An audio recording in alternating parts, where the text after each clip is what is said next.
a friend of mine, Kid Rock, sometimes referred to as Bob. I know him as Bob, but he's been a good friend for a long time, many years, and he's been after something that is for the good of a lot of people, including, in particular, the public, and having to do with ticket sales and scalping and all of the gouging that you have been reading about. That's gotten worse and worse with time. And I didn't know too much about it, but I checked it out, and it is a big problem. And I thought, I think you've been trying to get this done for 20 years or something. He said Trump got it done in 2 weeks. But we came up with a very serious EO, and I'm going to sign it now, and maybe I'll ask you, Will, to explain a little bit about it, please. Of course, sir. So this is an executive order, as you said, that deals with the ticket reselling business.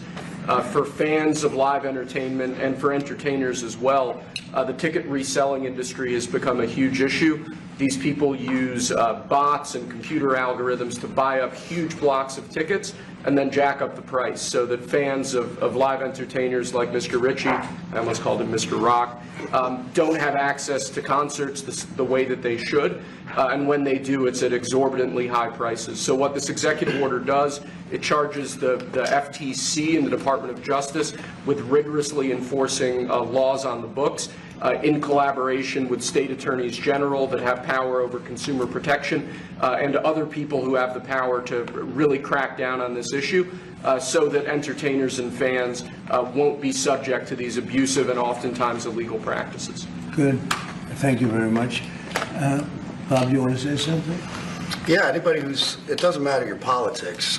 First off, thank you, Mr. President, because this has happened at lightning speed. I know you put, I want to make sure Alina Habba gets her credit too, because I know she worked very hard on this, but thank you for making this happen so quick. Anyone who's bought a concert ticket in the last decade, maybe 20 years, no matter what your politics are, knows that it's a conundrum. You buy a ticket for $100, by the time you check out, it's 170. You don't know what you can charge for, but more importantly, these bots.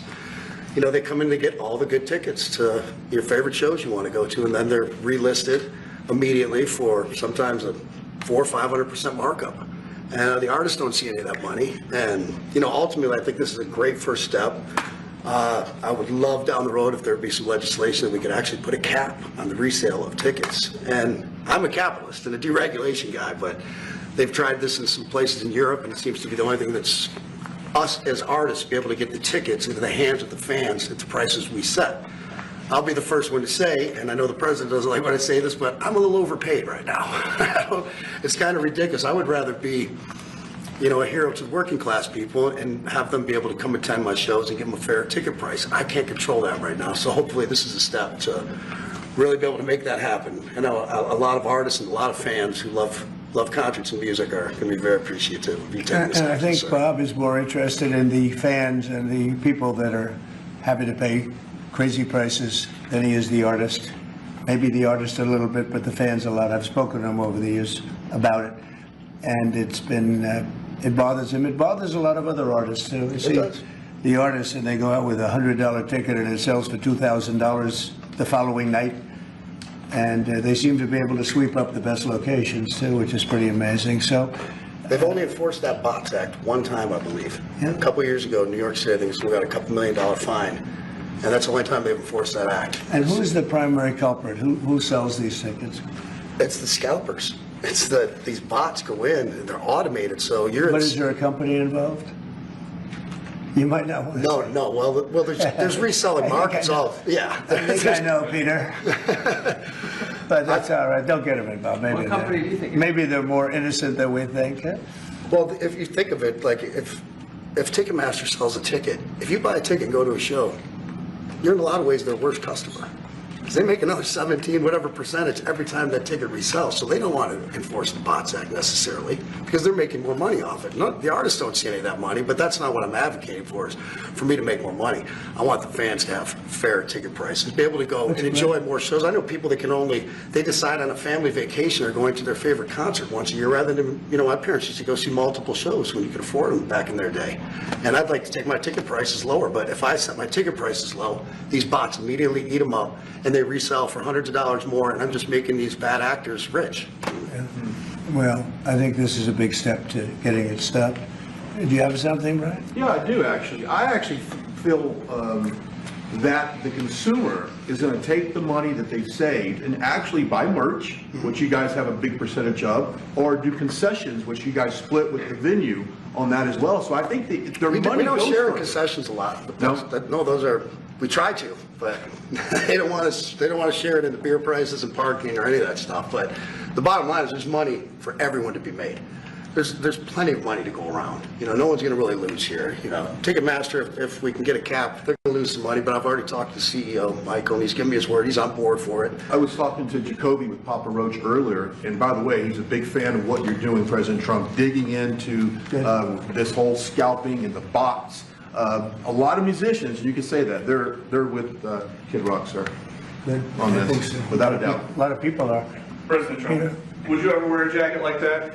I don't know. I was thinking about doing it for tomorrow. We have a big event coming up, and I was thinking about doing it, but I'm not sure. So you recently bought a Tesla for White House staff I did. to use, but now there's all these domestic terrorists targeting Teslas.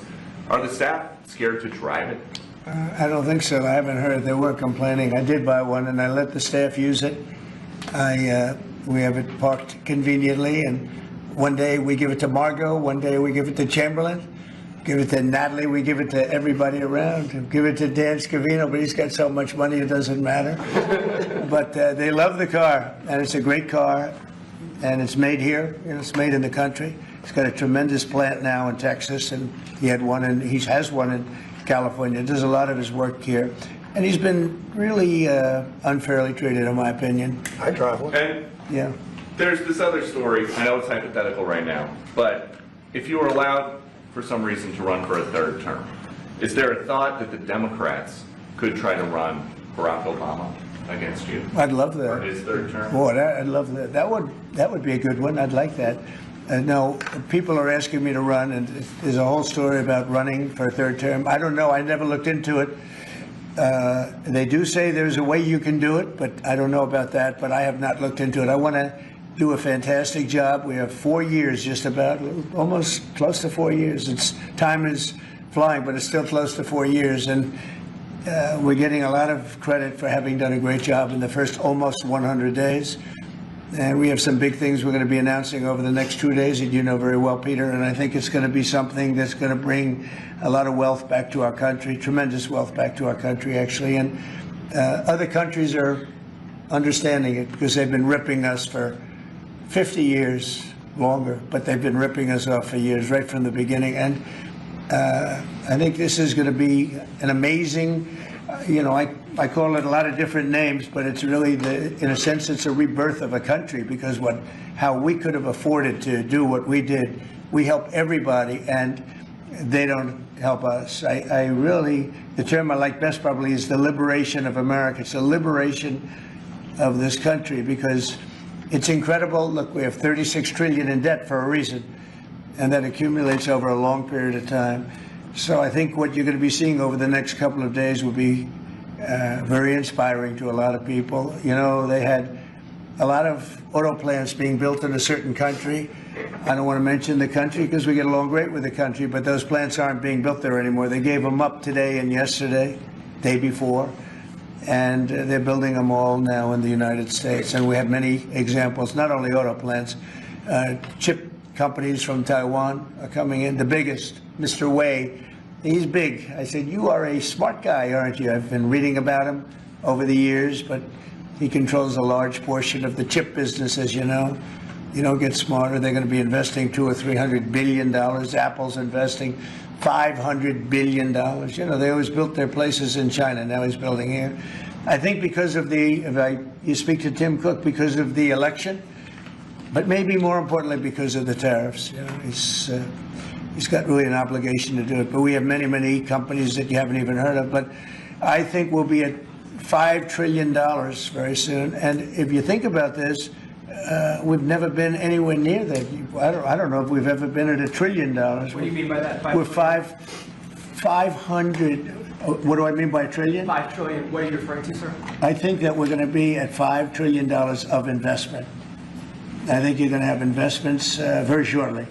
We're already 3.5, and we have commitments, verbal commitments for a lot more. And numbers like that have never been done in this country. And it's going to get harder. This is in 2 months. It's really in less than 2 months, because since we've really gone out with it. And we have other interesting things happening. But to me, the whole tariff situation, and essentially they've done that to us for many years. So if we're anywhere near 5 trillion in 2 months, this could be numbers like the country's never seen. And every time you hear a dollar spent, that's another job, because the jobs are coming with it. So auto plants, chip plants, pharmaceuticals, lumber coming in. We have things happening in this country. I'm not sure that they've ever seen it. Steel, we have tariffs on steel. They've been here for a while. Steel and aluminum. Nobody's ever seen anything like we're witnessing now. Nobody's ever seen anything. Most of you agree with that. I mean, it's nothing much you can't agree with. We have things happening in terms of jobs and investment, the likes of which I don't think we've ever seen. If you look at, let's say, $4 to $5 trillion in a period of a month and a half, that's even more than you do with your concerts, which are always sold out, right? Nobody's ever seen numbers. And think of it, where Apple's at 500 billion, as I said, but they always used to spend that money in China. Now they're spending it here. That means you're going to build. Now, they don't have any tariffs. Remember, there are no tariffs if you do your product here, if you build whatever it is in the USA. One of the things we're also trying to get is if you buy a car that was built in the USA, you get a deduction on interest. So if you go out and borrow money to buy a car, if it's built in the USA, never been done before, it's a big deduction for people that really aren't used to deductions, frankly, because people that buy cars like that are not big into the world of deductions, and now they're going to learn about deductions. So I think it's going to be great. Yeah. Mr. President, are you going to move ahead with a universal tariff or different individual tariff rates on a whole variety of different? Well, you're going to see in 2 days, which is maybe tomorrow night or probably Wednesday, you're going to see, and they're reciprocal. So whatever they charge us, we charge them, but we're being nicer than they were. We have a lot of countries, friend and foe. I always say friend and foe, but the friend in many cases is worse than the foe. They took advantage of us, and we are going to be very nice by comparison to what they were. The numbers will be lower than what they've been charging us, and in some cases maybe substantially lower, but we sort of have a world obligation perhaps. But we're going to be very nice. Relatively speaking, we're going to be very kind. Mr. President, you met with the chairman. Somebody said that about me the other day. They said, who doesn't know me very well, they said, "You're such a kind person." And I said, "Say that again." They said, "You're a kind person." I said, "I've never heard that before." It was a weird statement. I was kind. Who said that? I've heard of words that, I don't know, I better not tell you.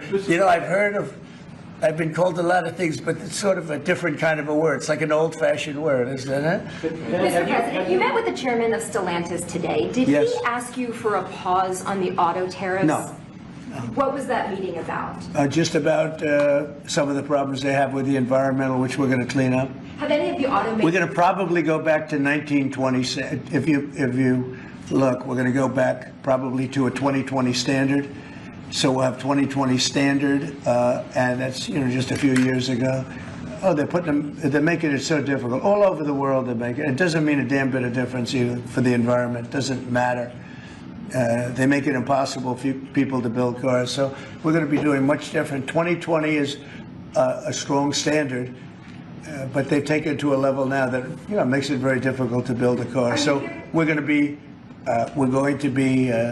bringing it back to a standard that is a very good environmental standard, but it makes it possible to build a car. Have you heard any concerns from the automakers, though, about the tariffs on parts that will go into effect over the coming weeks, about what that's going to mean for the price of... Well, I gave them a big break for a month. I didn't charge them anything, for a big month, for that first month, and they brought a lot of material into this country because they could bring it in without tariff. If you look at Canada and Mexico, they were driving hundreds of thousands of cars into the market because they avoid the tariffs by doing it before the tariffs go on, which would be Wednesday. And I saw in some of your shows where cars are lined up for miles and miles. Some of them didn't have fenders on them. Some of them didn't have the roof on yet. They're driving it here brand new. They're driving it in because they want to avoid the tariffs. I let them have that. They sort of took advantage of it because, that wasn't part of the deal, but that's okay.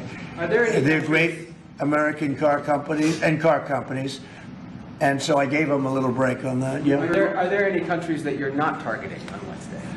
Well, it depends. I said it's reciprocal. Not everybody has made a fortune, but almost everybody has, but not everybody. And the ones that haven't, we're going to be very nice to them. And on a separate issue, Because that word reciprocal is very important. What they do to us, we do to them. Okay, can I please. just ask you briefly on President Putin? You said over the weekend, or indicated over the weekend, some frustration with him. How serious are you about imposing oil sanctions on No, I Russian want to oil? see him make a deal so that we stop Russian soldiers and Ukrainian soldiers and other people from being killed. But mostly it's Russian and Ukrainian soldiers. They're losing at least 2,500 human beings, beautiful human beings, a week. And I wanted to stop. And some people would say, why do you worry about Russian soldiers or Ukrainian soldiers? I worry because it's like, they're just like you people. They're like us. They're like all of us. And I seem to have an ability to do those things. And if I can do that, I think it's a very worthwhile thing to do. And I think we will. No, I want to make sure that he follows through, and I think he will. I don't want to go secondary tariffs on his oil, but I think, it's something I would do if I thought he wasn't doing the job. I did it with Venezuela, secondary tariffs, and you know what happened? Every boat left the harbor. Did you see that? It was a beautiful thing to see. The whole harbor emptied out. My words weren't even finished. I have these massive ships. They're actually taking the hoses and dumping them into there. They couldn't get out of there fast enough because they know I don't play games. So I think he's going to live up to what he told me, and I think he's going to fulfill his part of the deal. Now, then you have Zelensky, and hopefully he's going to live up. I see he's trying to renegotiate the rare earth. We did something because, as you know, the Europeans get paid back the money that they gave, and we don't, because Biden is an incompetent president. And he should have asked for rare earth, or he should have asked for the loans to be guaranteed in some form. That's what Europe did. Europe is in for probably $100 billion, and we're in for $350 billion. So we're in for more than 3 times. And now you could make it a little bit less than that, but it doesn't matter, whatever the number. We're in for substantially more than Europe. We could be in for $350 billion. They have no idea because Biden wasn't a good bookkeeper except for himself. And what happens is we made a deal for rare earth. It was all done. And I heard through you, I haven't spoken to them yet, but through you, I heard that they're now saying, well, I'll only do that deal if we get into NATO or something to that effect. Well, that was never, number one, discussed. Number two, I think it's going to be long before Putin, they said you're not going into NATO. And it could be, that's probably the reason the war started, actually. We're hours away from a very special election. Wisconsin, Florida. I want to share your thoughts on Republican voters to not sleep on this. These are 2 very important races to get out. Well, it's a big race, Supreme Court race in Wisconsin. It's taking place essentially as it was early voting, and so we'll see what happens. It's a big race. I love Wisconsin. We won Wisconsin. Republicans typically don't do very well in Wisconsin, but I did. I actually won it twice. I actually probably won it 3 times, to be exact. We played their side. Not probably. I won it 3 times. And we had a rigged election the second time, but that's, one of those things. We had to make this one too big to rig. Would you agree with that, Brian? Yes, Too big sir. to rig? Yes, sir. So anyway, but there's a big race, and I hope you get out and vote for the Republican. The woman is a radical left lunatic, and let's see who wins. But the woman will be very bad, and Wisconsin's a big state politically, and the Supreme Court has a lot to do with elections in Wisconsin. So if whoever it is that's running, including even Senate races, etc., but whoever it is in 4 years that runs. Having Wisconsin is a very big, we won it early and big, but winning Wisconsin's a big deal. So therefore, the Supreme Court choice, that is the one you're talking about right now. It's a big race. It's going to be announced fairly shortly. President Trump, on TikTok, big week of deadlines. You got Liberation Day and the TikTok deadline. Yeah, this we week. do, which I can extend if I want. but we have a lot of enthusiasm for TikTok, for buying it. I think TikTok is good. I used it I was a great TikTok guy, and we won by 36 points, the youth. You know, we won the youth, which Republicans don't do. Maybe it's because Kid Rock likes Trump, I don't know, but we won the youth by 36 points, and I attribute some of that to TikTok. Is the TikTok deal, the negotiations now, tied to a bigger tariff deal with China? No, but you know, it could be. I mean, you know I've used tariffs for lots of different reasons, but I could see, you know, 1 point in tariffs with China, big country, would be probably worth more than all of TikTok, as valuable as TikTok is. It's big stuff. So there's a great example. That's a great question, actually. I'm a very flexible person. I could use that for that. Like, maybe I'll take a couple of points off if I get approvals for something. I haven't done it. Maybe I'll do it, maybe I won't. But it's a very good question. Peter, you're very good. Thank you. You'll love this one. Go ahead. It's not front page news, but I am just curious. What is your thought about Tiger Woods now becoming part of the broader Trump family?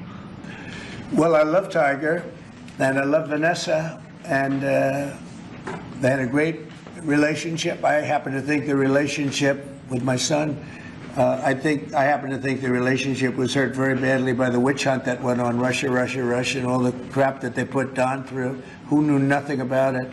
But Vanessa and Don had a very good relationship. They have incredible children, 5 incredible children, all good athletes, all great students, they're like great. And they broke up, you know, quite a while ago, and which was to me very sad, because I think they're both great, Don and Vanessa. And Tiger actually called me a few months ago, and you have a very special, very good relationship with Tiger. I played golf with him a couple of times over the last month, and he's a fantastic guy and a fantastic athlete. And he told me about it, and I said, Tiger, that's good.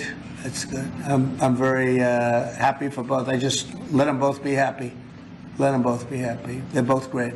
To follow up on China, China, South Korea, and Japan say they're going to work together in cooperation to respond to the tariffs that you're going to put into effect this week. Are you concerned that this move of the tariffs this week could push some of the United States' closest allies to work with China? No, I'm not worried about it.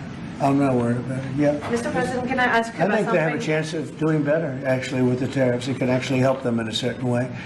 And I think a lot of them will drop their tariffs because, you know, they've been unfairly tariffing the United States for years. And if you look at the European Union on cars, the European Union already dropped their tariff down to 2.5%. It was announced a couple of days ago, which is what which is a very small tariff.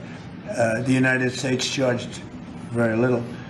And I think I heard that India just a little while ago is going to be dropping its tariffs very substantially. And I said, why didn't somebody do this a long time ago? A lot of countries are going to be dropping their tariffs. About something that happened in France today, Mr. President. Marine Le Pen, the far-right leader, got convicted in court and is now banned from running for office for 5 years. Do you have a comment about That's a big deal. That's a very big deal. I know all about it, and a lot of people thought she wasn't going to be convicted of anything, and I don't know if it means conviction, but she was banned for running for 5 years, and she's the leading candidate. That sounds like this country. That sounds very much like this country. Okay, anybody else? You've been presented with a bunch of proposals for tariffs by your advisors. They've been talking about that idea publicly. And who? That your advisors have presented ideas They to you do. about tariffs and what to do in the next 2 days. Have you settled Well, on you're going to see, I've settled, yeah, a long time ago. Yeah. But we talk about it. We talk about it a lot. And we want to do what's right for the country and even the world. You know, it affects the world, not just this country. This has been the piggy bank for the entire world. So it really does affect the world, and that's important to me also. Yeah. Yes, Mr. President, in the past you have said that you want the quick return of Austin Tice, a Marine Corps veteran and a journalist who went missing in Syria over 12 years ago. Yeah. Have efforts been made to locate Austin Tice been extended beyond Syria, including potential leads in Iran? And do you have plans to get in touch with Ms. Deborah Tice, the mother of Ms. Austin Tice, and also at the same time, organizations like Hostage Aid Worldwide have been on the ground in Syria, searching for Austin Tice for many years. can I get your comment on the future, potential future plans to relocate, to locate Austin Tice and to bring him home finally? So we've been looking, as you know, for Austin for years. I don't know about Biden. I don't think Biden was looking for anything, but we were.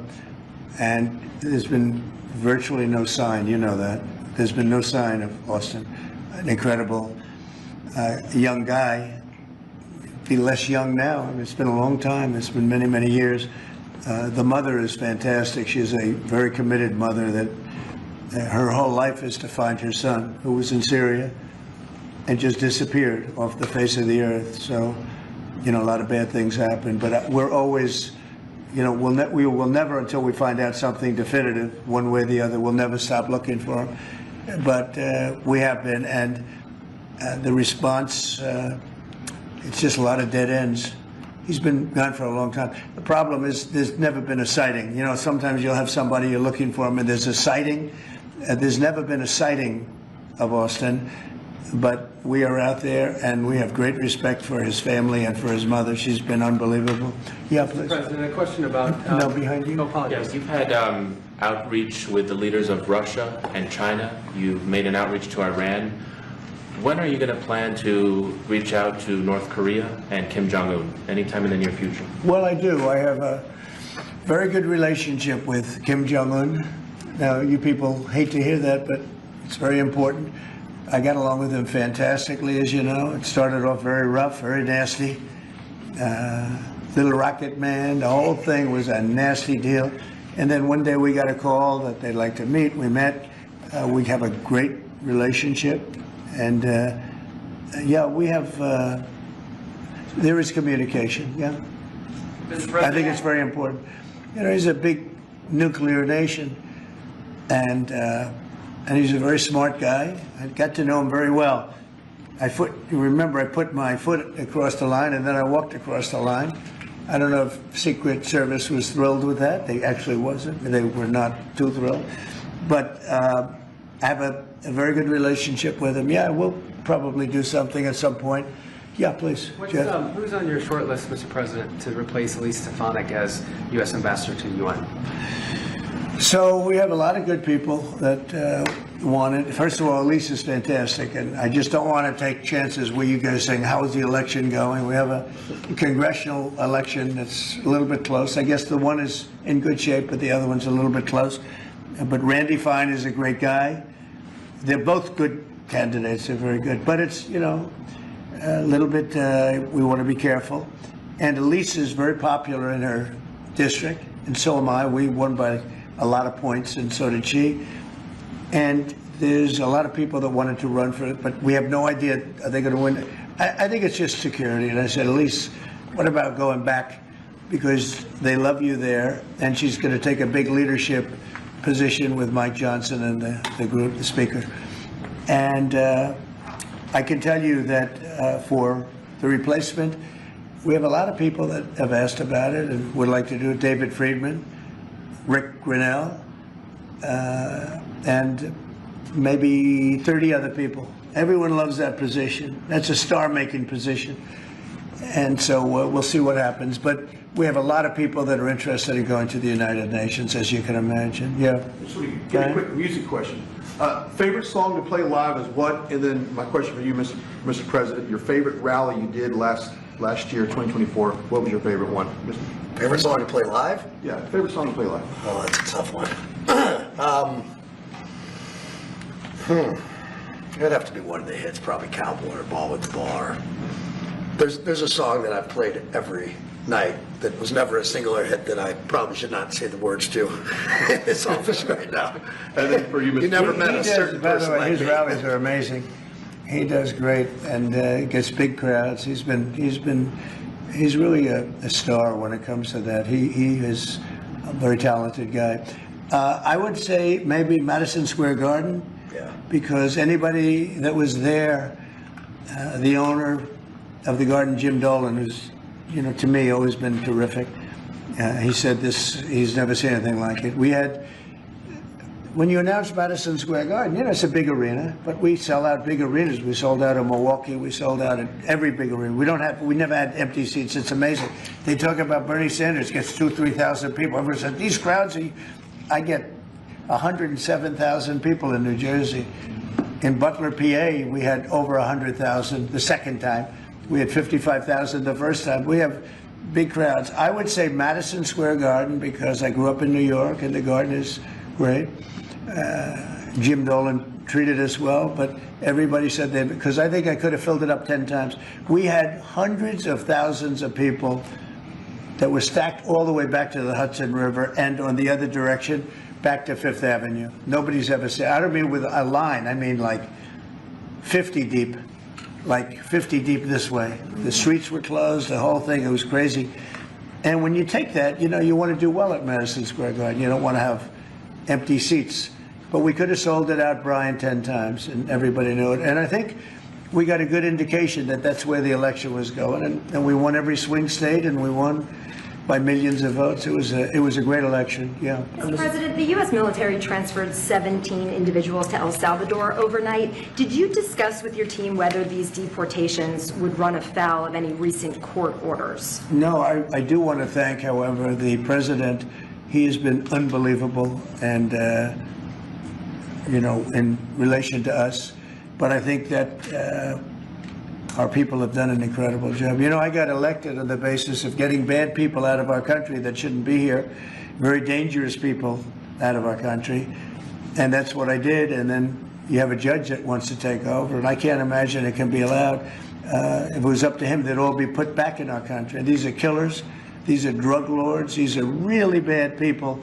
But I want to thank the president of El Salvador because he's done an amazing job. You saw it. Yeah. Elon Musk's special government tenure is coming to an end, 130 days, I think another month. Yeah.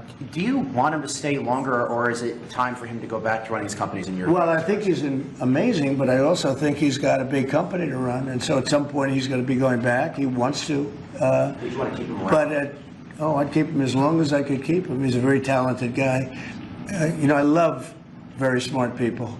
And he's very smart. And he's done a good job. You know, DOGE has, we found numbers that nobody can even believe, like 400 billion, 500 billion. It could be close to $1 trillion by the time they end on different things. And he's led the charge. And you've seen a lot of his people. And these are people that joined up. I would say the high IQ people. I like high IQ people. And they've done a great job. No, at some point, Elon's going to want to go back to his company. I will say he's got, despite the way he's been treated, so he's an American patriot, but the way he's been treated with Tesla is just terrible. It's just terrible. Once he goes In fact, you have a Tesla, and you love it. You love it. He was saying before he bought a Tesla, he loved it. A lot of people are buying Teslas, I think, and I hope they are. He should not be treated that way. He's done an incredible service to our country. But once he goes back, is DOGE going to keep operating even without Elon here? Well, I can't tell you that. I can say this, that a lot of the people that are working with DOGE are the secretaries, you know, the heads of the various agencies, and they've learned a lot, and they're dealing with the DOGE people. I think some of them may try and keep the DOGE people with them, but, you know, at a certain point, I think it will end. But they have also gotten a big education, and they're doing a really good job. There'll be a point at which the secretaries will be able to do this work and do it very, you know, as we say, with the scalpel. And that's what we want. Yeah, Jeff? Mr. President, have you had any updates on the U.S. soldiers missing in Lithuania? I have. Can you give us an update? So 3 are no longer with us, and 1 is unfortunately probably in the same category, but they haven't declared that yet.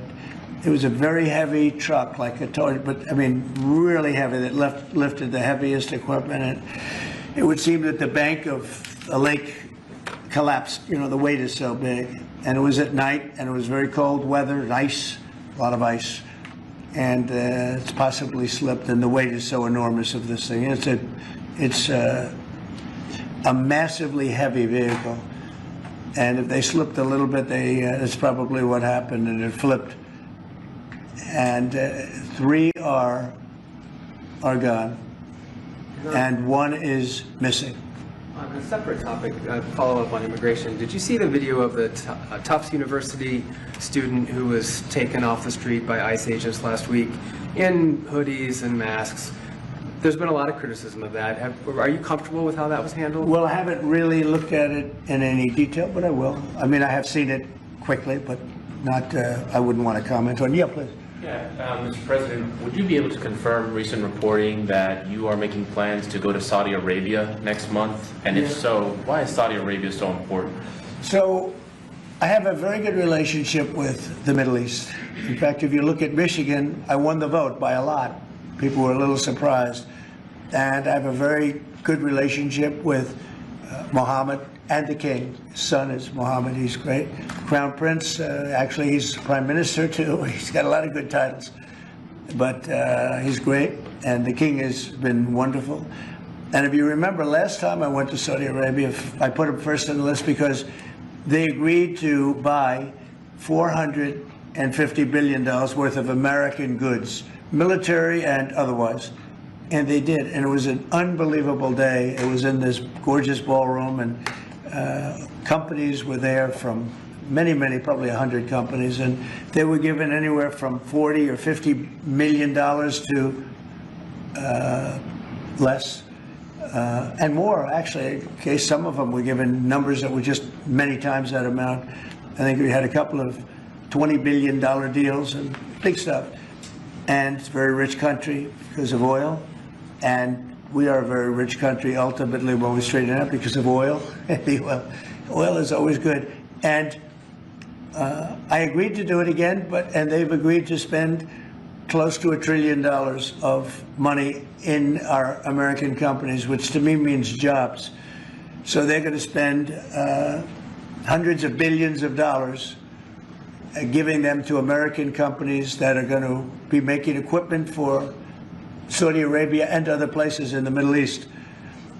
And for that, I think it's worth it. I did it last time, $450 billion, and the press was there. It was one of the most unique days I've ever seen, where companies would get up and you're getting $20 billion. They named the company. The chairmen were all there, every chairman and top person in the company. You remember that, Peter? I don't know if you were there. You might be too young for that. I was on the Democratic campaign trail at the Oh, time, that so I was missed boring. This was a much better deal. But it was amazing, actually. It was an amazing day. We sold and we partook in $450 billion worth of investment into American companies. And they announced the company, the amount of money, $1 billion, $5 billion, $25 billion. And the chairman of the company, many of whom, you know, well-known figures, prestigious figures, great business leaders, they went up, they shook the hand of somebody, and they would sit down, and we just had a big investment made. So it was a record. Nobody ever beat it before. $450 billion worth of jobs. I view it as jobs more than anything else. And now we're close to $1 trillion. So it's more than double the number that we did when I first came to office. And this trip takes place next month. It could be next month, maybe a little bit later, yeah. And we're going to Qatar also. And also we're going to possibly a couple of other countries. UAE is very important. It's a great leader in UAE. And I had his brother here the other night, if you saw that. We had a wonderful guy, a wonderful family. So we'll probably stop at UAE and Qatar, and as I used to call it, Qatar. Nobody's ever told me right or wrong. I always like to say Qatar, but it's Qatar. They like to say Qatar. And Saudi Arabia, the three of them, and then we'll go other places also. But in the Middle East, those seem to be the three. And again, tremendous amounts of jobs will be created that in those 2 or 3 days. Thank you very much, everybody. Thank you.